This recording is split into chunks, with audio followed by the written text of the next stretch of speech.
Hey, hi all. So today we'll be seeing a new program on sorting. So earlier we have discussed on bubble sort. So this time we'll be covering insertion sort. So first let's understand what is insertion sort.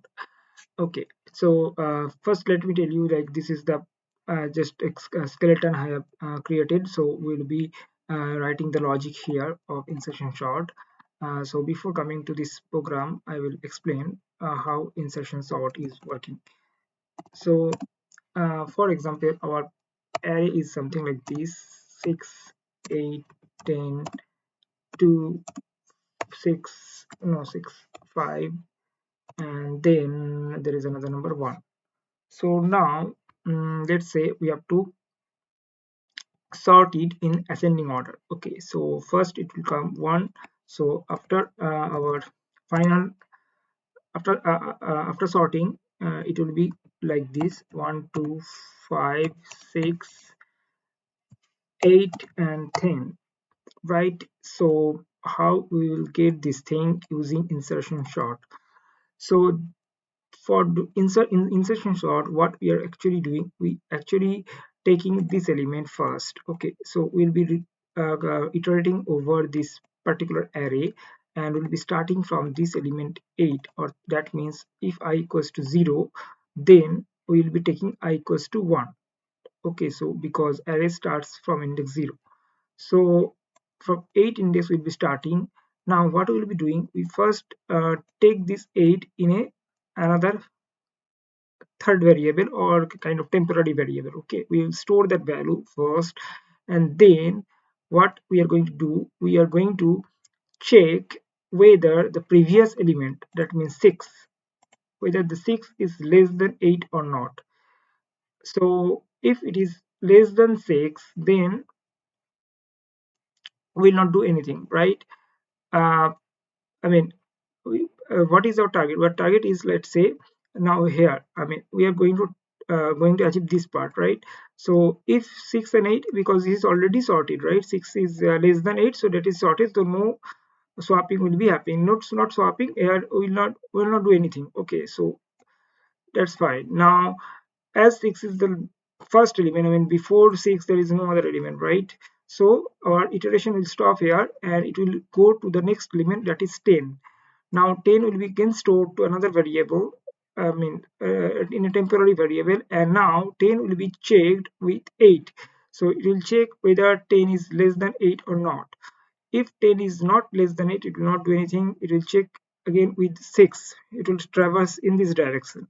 So it will come here, and 6. It will check with 6. So is 10 is greater than 6? No. So it will again will not do anything, and iteration will stop because it reaches the last number.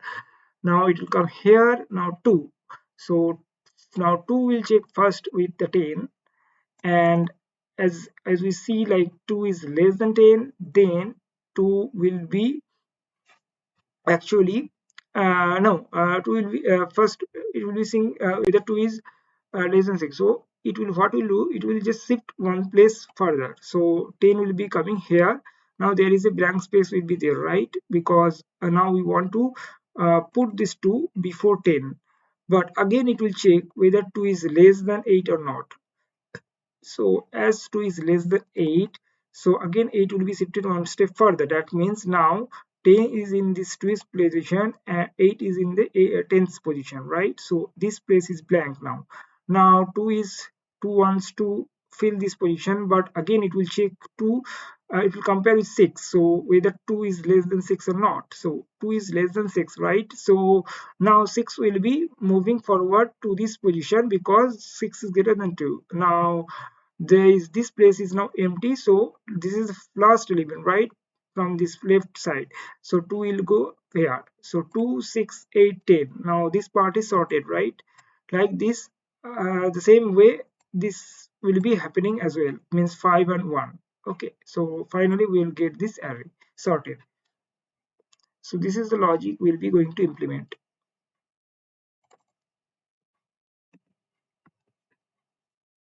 Okay, so first we'll be doing writing a for loop. So for this for loop, what is this for loop for? For loop is for iterating from this element to the end of this array.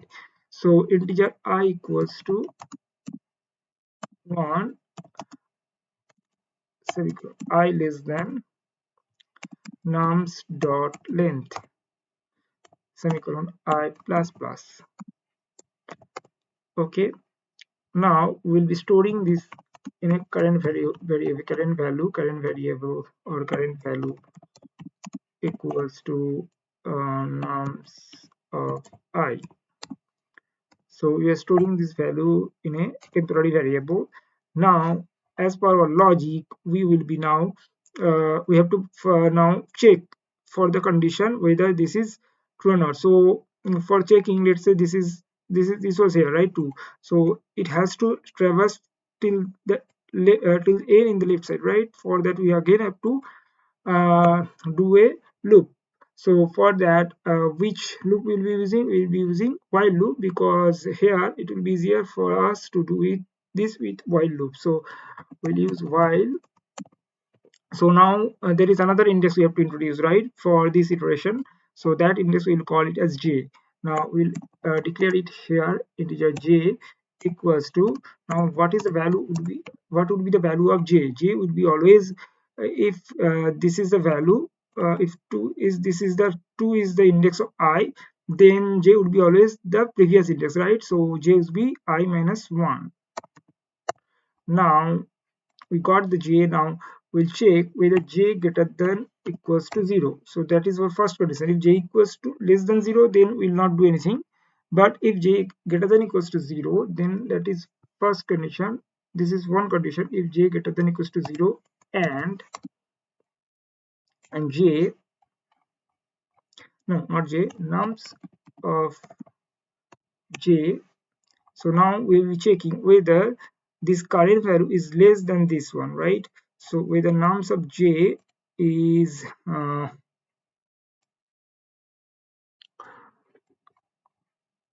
so one moment. So what condition will be putting? Nums of j greater than nums of j means this part. Let's say this is 2, right? 2 is in the current value, and now we're checking 10j. If nums of j equals to, that is 10, if 10 greater than equals to 2, that means we need to we need to switch, we need to swap, right? Right, I mean the conditions will be right. This I will explain again. If nums of j greater than current value, so if this condition with if this both condition are evaluated to true, then what we'll be doing, we will be actually shifting this 10 to this 1 plus position. Means 10 should this value, this should be not be in this position, this should be just move forward to this twelfth position, right? So nums of j plus 1 equals to nums of j. Okay, and next j would be decreased by 1, so j minus minus. And finally, so when this condition will be let's say this condition is either false. Now what is remaining? Now remaining is uh, okay, we are shifting to this. Now we have to put this value of what is we in our temporary variable, this current value, this value we need to put in the position. Let's say this reaches to this while loop will be traversing from this position to this backward position, right? So once the end of this while loop, I mean while loop will be finished, then now we have to switch, we have to put this 2 here, right? So now nums of j plus 1, because j's value is the negative right now, and we have to put j plus 1 equals to make it positive 0, j plus 1 equals to current value. Okay,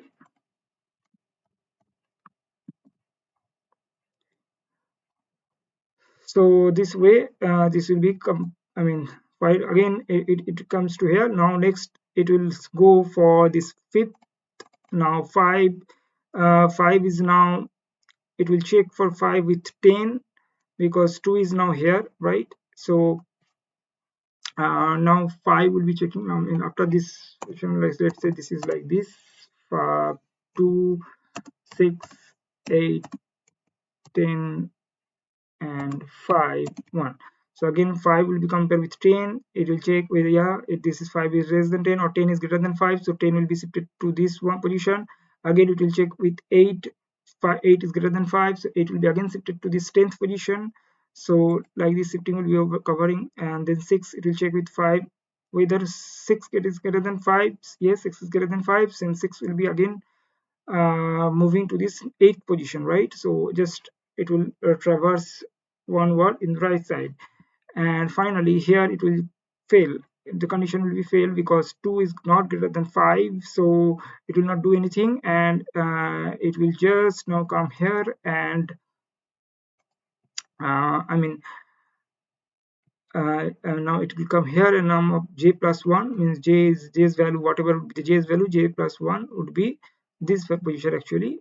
So 5 will be moving to this 1th position, right? So 2, 5, finally it will be like 2, 5, 6, 8, 10 and 1. And similar way 1 would be in the next part 1. It will again check for the same way. It will be checking if 1 greater than sorry 10 greater than 1, 8 greater than 1, 6 greater than 1, 5 greater than 1, 2 greater than 1, and finally uh, this condition will be false, right? Because j is now minus minus negative.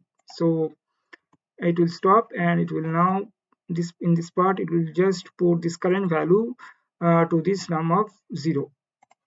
Nums of 0 means this first position, right? So 1, 2, 5, 6, 8, 10. So as we can see, this is just first 8 was here, first 6 was here, and then it moved forward, again move forward, again move forward. Likewise, this is just moving forward. What we are doing here, this part. So I hope it's bit difficult, but I think easy to understand. Once we understand the logic, you can easily implement this. So now we'll run it. Okay.